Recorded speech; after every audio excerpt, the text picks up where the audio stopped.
Хан Абылай Қазақстанның аумақтық тұтастығын қалпына келтіре алған көрнекті мемлекеттік қайраткер.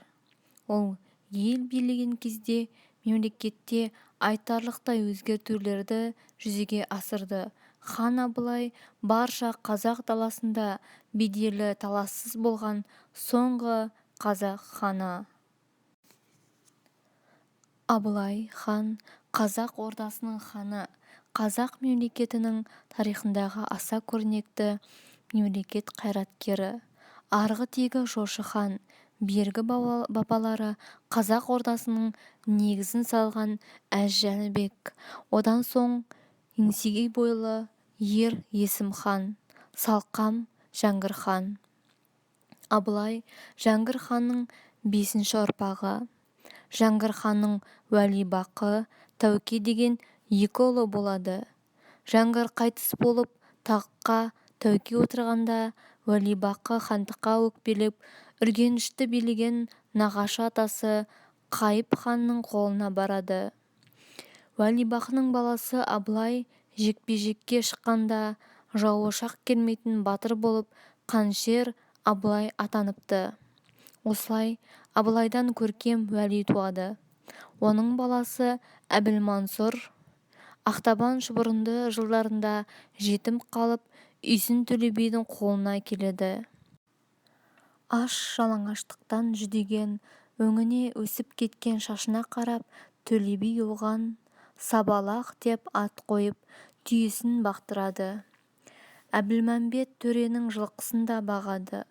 Бұл Шоқан Уәлихановтың айтуына сүйенсек, Абылайдың 13 жасар кезі болса керек. Халықтың жағдайы Абылай хан кезінде жақсарғаны туралы мәліметтер бар.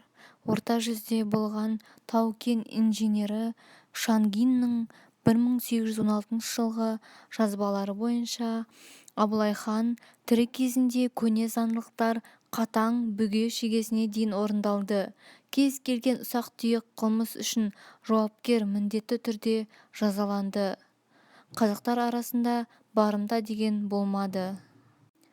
Халқының ең кедейінде 500, ауқаттысында 5.000-нан 15.000-ға дейін 4 түлікті малы болды.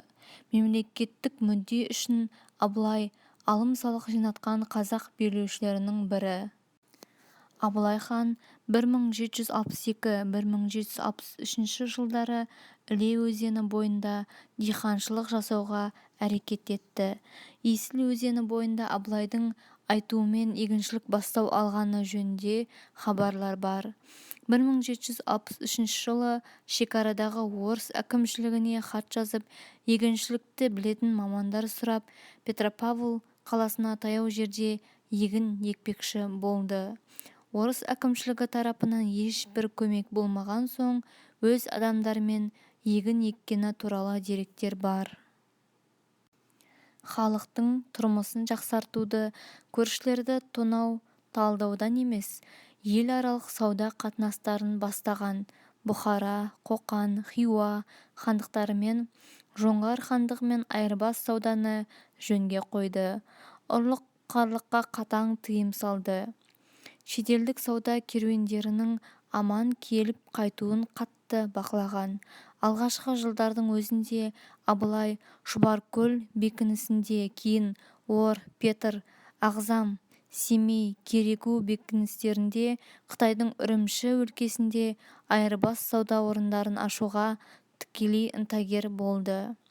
Абылай ұлы жүз бен кіші жүз хандарымен, сұлтандарымен, беделді ел ағаларымен үнемі ынтымақта болып, қажет уақытта күш біріктіріп, жалпы ұлттық мүддені бірге қорғаған. Аймақтық ру-тайпалық жіктеушілікке, алауыздыққа жол бермеген.